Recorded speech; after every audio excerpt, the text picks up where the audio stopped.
What's happening? It's Sir William, and today we're going to talk about electric overlanding vehicles. More specifically, Rivian electric adventure vehicles. If this is your first time stopping by the channel, thank you and welcome. I invite you to take a look around, as this video is going to be a little bit different than some of the other videos that I do. I also want to start by saying that I am in no way, shape, or form an expert. I didn't even stay at a Holiday Inn Express last night. I've spent the past 10 years or so in the automotive industry. I'm a total gearhead. I love off-road. I love 4x4s, anything and everything to do with overlanding and adventure travel. That is my only area of expertise, if you would call it that. Everything that I have is strictly my opinion. I have done a fair amount of research, and I do have a little bit of knowledge in every aspect of what I'm talking about, but I'm not an expert. So who is Rivian? Rivian is a company that was started back in 2009 by a guy named 𝗏𝙗𝙗 or 𝗏𝙗𝙗. I'm not real sure how to pronounce his name. It was shortly after he got his PhD in mechanical engineering. Turns out you have to be a pretty smart guy to start an electric vehicle company. They pretty much flew underneath the radar from 2009 on up until 2018, when they made a splash when they came through with the promises of an electric adventure vehicle, both a truck and an SUV. We are so excited to be here to show our products. After working on these for years, being very quiet, taking a very stealth approach, not showing the details, not showing what hundreds of people were coming together to work on, hundreds of suppliers were coming together to work on, making thousands and thousands of decisions around a set of products that fundamentally deliver something that we don't see in the market today. A set of products that combine the ability to have great performance on-road, great performance off-road, the ability to fit your family, your gear, your stuff into the car, and at the same time, deliver incredible efficiency. Then they grabbed more media attention in 2018 when they bought an old Mitsubishi manufacturing plant with promises to produce their vehicles in it. Rivian gathered more media attention when they showed up to 2019's Overland Expo West with their R1T equipped with an outdoor kitchen that was built on a sliding tray inside of their gear tunnel that they have on their truck. It was pretty cool, I must admit. It also gave my OCD the warm and fuzzies on the inside, and as you can imagine, it was a delight to Instalanders and Overlanders all across the globe. Now, I myself am a huge fan of electric vehicles and the technology and all that good stuff. I know it's a touchy subject, especially when it comes to the world of off-roading, overland travel, exploration travel, expedition travel, all that. What I wanted to do was open up a discussion with you guys right here about the practicality of electric vehicles and overlanding, electric vehicles and off-roading, and just kind of the general thought and consensus that everybody has about electric vehicles. Now, in this video, I decided to focus on Rivian, and the reason is, well, they actually have a vehicle. Tesla, the juggernaut of electric vehicles, have made claims that they're working on a truck, but I'm kind of unsure to which way they're wanting to go with it. Also, based off the latest news, I think that Elon might be unsure as well. You see, when Tesla first started talking about trucks, they debuted a truck that had great stats on paper, but was enormous in size. So big, in fact, that one of the renderings actually showed a Ford F-150 in the bed of the truck. It's a pickup truck that can carry a pickup truck. By the way, this is, you can legally drive that. It shouldn't be legal, but...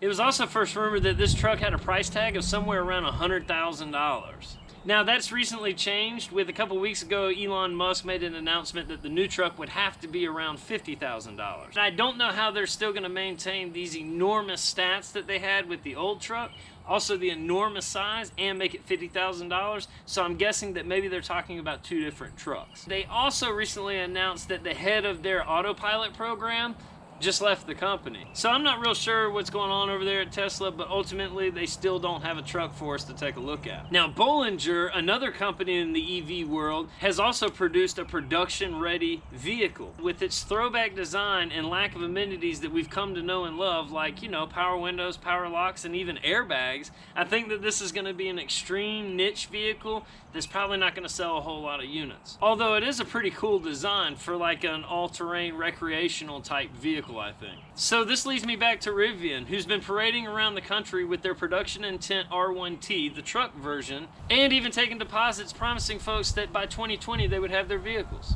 Now, with investments from both Ford and Amazon, Rivian recently received $1.2 billion to help them fulfill those orders, so they shouldn't have any problem doing so. Now, Rivian's going to bring two offerings to the market, their R1T, which is the truck version, and the R1S, which is the SUV version. This happens to be my favorite version. although I'm a little bit biased towards SUVs. Both are going to share the same chassis, which is also commonly referred to in the electric vehicle world as the skateboard. And honestly, this is one of the best features, in my opinion, to an electric vehicle, is the skateboard. It houses the battery right there in the center, makes it completely flat, gives you a completely flat design ability, and all kinds of endless other options with such a simple chassis. One of the cool things that you're able to do with a chassis like that is, for the R1S, for example, they're able to make it completely flat. One of the reasons that the 𝗬𝙗𝐵s are so popular in the overlanding world is because you're able to build them out in the back a whole lot easier because they're completely flat, opposed to like the 4Runner, for example, that is not completely flat. It kind of has like a tub type design. The Rivian R1S will be completely flat on the inside.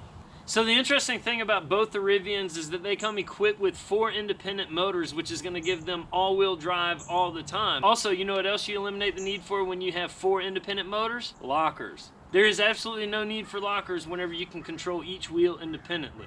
What's even better about that is if you mix this with some of the other electric features that are available today, the electric driving features, traction control, multi-level terrain select, crawl control, all the various different features that are out there, that's going to be really cool to have whenever you're off-road, no matter what condition you're in. Independent control of each wheel?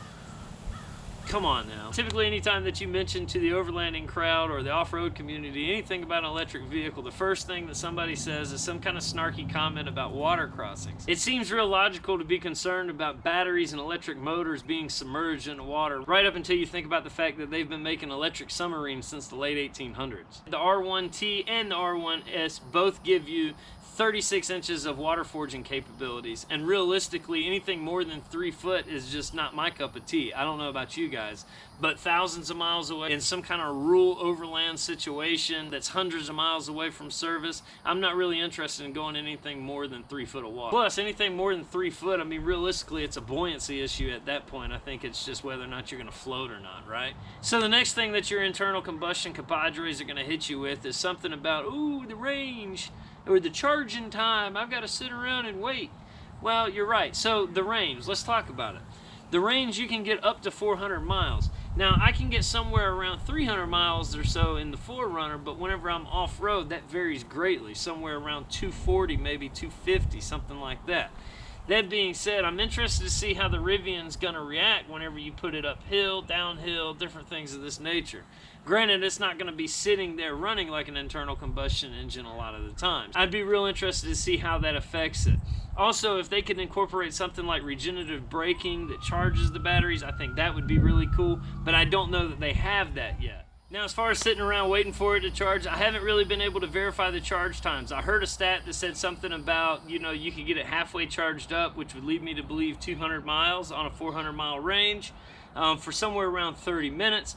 That would insinuate that it takes an hour to charge fully, but I have not been able to verify this. I reached out to Rivian, but I have not gotten an answer yet on any of the emails that I sent to them, so if anybody knows, leave a comment down below. Now, with that, here's the thing.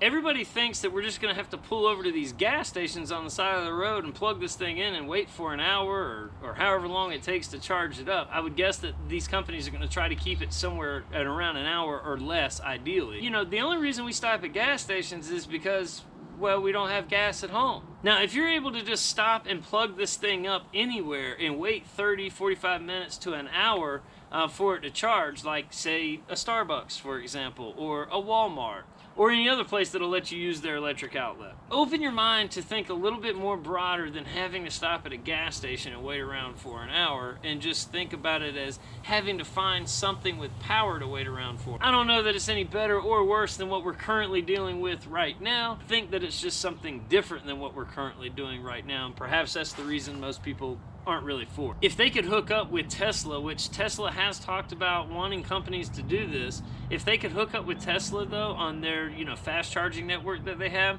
I mean, this is a huge network that Tesla has put into place. I wish that Rivian would jump on board with that. I think that would be a huge selling feature for them. So both the R1S and the R1T have incredible stats that I'm sure everybody's heard of now, with 750 plus horsepower. I mean, think about that now, 750 plus horsepower is available. This is a list of supercars with 700 horsepower. So not only do you get 750 horsepower, 400-mile range, but you also get up to 800 foot-pounds of torque at each wheel. So the overall size of the Rivian, well, it's about the size of a Suburban if my calculations are correct. I'm a bit concerned about the overall size just because of the simple fact of I really like the nimbleness of something the size of a 4Runner. This is why 4Runners are so popular. This is why Jeeps are so popular, because they're just the right size to kind of get in and out of the woods the way that you need them to. For instance, the other weekend we went overlanding in the 2016 Colorado that we have, and it's a huge difference. Just that little bit of a wheelbase made a huge difference in comparison to the 4Runner and the Colorado's performance off-road. Whenever you amplify that up to full-size style wheelbase, which is what the Rivian's gonna have, it's gonna make it a little bit more difficult to get in and out of those really tight trails, specifically here in the southeast region of the US, which is where I'm located at.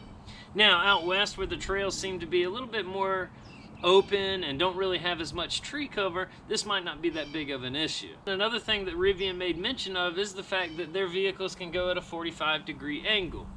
I'm not real sure why they made mention of this. This has me a bit concerned. Not that I'm ever really worried about going above 45-degree angle, because I'm not real sure what I've ever maxed out at. I've never measured it. What I will say is there has to be a reason that Rivian made the specific mention of going in a 45-degree angle, but I haven't been able to figure out why they've made mention of that. Now let's talk about towing capabilities. With the Rivian R1T, you can tow more than 10,000 pounds, so you're covered there as well. Again, I want to know how my range would be affected though whenever I'm towing something. I also want to know how my range is going to be affected if I'm going up at that 45-degree incline that they made mention of. Usually when folks talk about electric vehicles, they're talking about environmental concerns, and I, for one, specifically didn't talk about this first because I don't think that this should be the leeway into an electric vehicle conversation.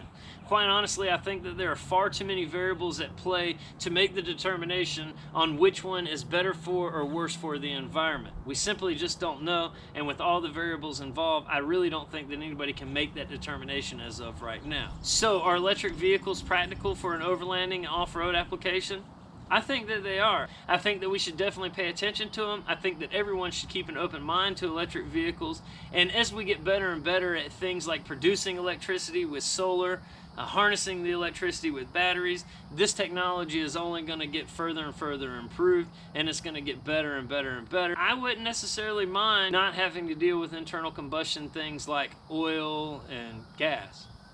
That being said, tell me what you think in the comments below. I appreciate you watching. Make sure you hit that like button, subscribe if you feel so inclined to do so, and until next time, peace.